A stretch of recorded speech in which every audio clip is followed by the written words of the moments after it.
আসসালামু আলাইকুম। আপনারা সবাই কেমন আছেন? আশা করি সবাই ভালো আছেন। আপনাদের দোয়ায় আমিও ভালো আছি, আলহামদুলিল্লাহ।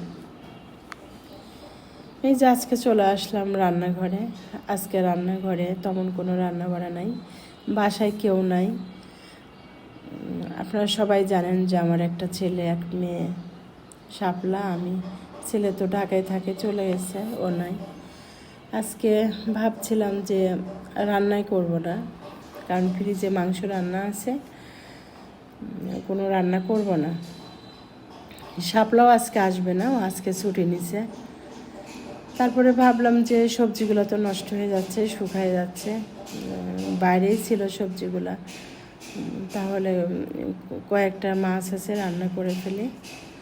এই যে আজকে আমি সবজিগুলো কেটে সব কিছু মিলে একটা সবজি কাটছি। কচু, ঝিঙ্গা, আলু, বেগুন, টমেটো সব মিলে একটা সবজি করছি। প্রথমে আমি সবজিটা ভাজি করে নিচ্ছি, আপনারা দেখেছেন। তার মধ্যে আবার তেল দিয়ে দিলাম, একটু জিরা দিয়ে দিলাম, আস্ত জিরা। সবজিতে আস্ত জিরাটা একটু সেন্টটা ভালো লাগে। তারপর একটু পেঁয়াজ দিয়েছি, পেঁয়াজটা একটু লাল লাল হলে তারপরে আমি আদা রসুন বাটা এর মধ্যে দিয়ে দিব। এই যে আমার পেঁয়াজটা একটু লাল লাল হয়ে আসছে। আজকে আমি ছোটো মাছ তো, ওই জন্য আমি ভাজি করি নাই, ভাবছি আজকে এরকম করে রান্না করব।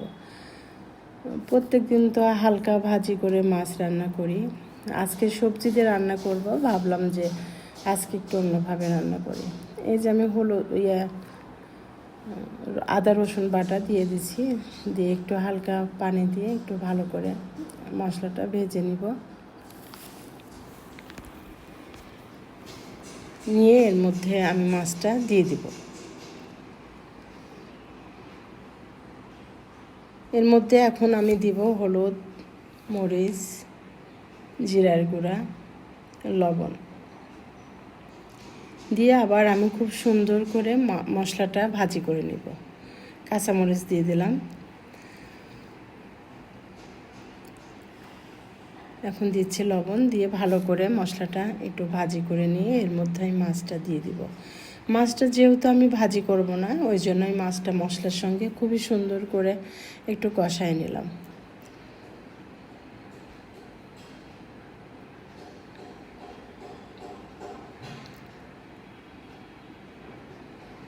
ফ্রিজে গরুর মাংস রান্না ছিল, ওই জন্য ভাবলাম আজকে রান্না করব না, কারণ আমি আর আমার মেয়ে শুধু। ও তো সবজি মাছ খেতে চায় না, মাছ খাবে না, সবজিও খেতে চায় না। তা আমার কেন যেন গরুর মাংস খাইলেই অ্যালার্জি বেড়ে যাচ্ছে। ভাবছিলাম কি খাবো, আমারও মাছ খেতে ইচ্ছা হয় না, তবুও করা লাগে কোনো কিছু। যেমন আমি চিংড়ি মাছ খাই না, তারপরে অন্য অন্য অনেক মাছ খাই না, বেলে মাছ খাই না, ছোটো মাছ খাই না, তারপরে শিং মাছ খাই না। শুধু খাবার মধ্যে ইলিশ মাছ আর রুই মাছটাই খাই। তো সেই রকম প্রিয় না মাছ, এই আর কি। একটু সবজি আর ডাল যদি খাই, সবজি যদি খাই তাও ভালো, তবুও আমার মাছ খেতে ইচ্ছা হয় না। আর এই দিনে কি হয়েছে, আমার মাছ মাংস এত ভালো লাগে না, খেতেও ইচ্ছা হয় না। তো ভাবলাম গরুর মাংসটা খেলেই আমার অ্যালার্জি, অ্যাজমা খুবই বেড়ে যাচ্ছে। আজকে আর আমি গরুর মাংস খাবো না, একটু সবজি করে, যেহেতু সবজিগুলো নষ্ট হয়ে যাচ্ছে। আমার মেয়েও খাবে না, আবার শাপলাও নাই। তারপরেও আমি ভাবলাম একটু করি, মন চাইলে খাবো, না চাইলে না খাবো। তো এই যে সবজি নষ্ট হয়ে যাচ্ছিলো, সব কিছু কুটে কাটে আমি রান্না করতে আসছি। আমি মাছটা ভালো করে কষাই নিয়েছি, নিয়ে এর মধ্যে ভাজি করা যে সবজিটা ছিল ওইটা আমি এর মধ্যে দিয়ে কষাই একটু পানি দিয়ে দিছি, দিয়ে আমি রান্না করছি। এটাই আজকে আমার রান্না, আজকে অন্য কোনো রান্না দেখাবো না। আরও একটা দুইটা ভিডিও আসবে, শর্টস ভিডিও আসবে, দেখবেন আপনারা। কে কেমন আছেন? আশা করি সবাই ভালো আছেন, ভালো থাকবেন, সুস্থ থাকবেন। সবার জন্য দোয়া করি, সবাই যেন ভালো থাকে সব সময়ের জন্য, সবার মনের আশা যেন পূরণ হয়। আপনারাও সবাই আমার জন্য দোয়া করবেন, আমি যেন সুস্থ থাকতে পারি। সুস্থ থাকাটা অনেক বড় একটা নিয়ামত।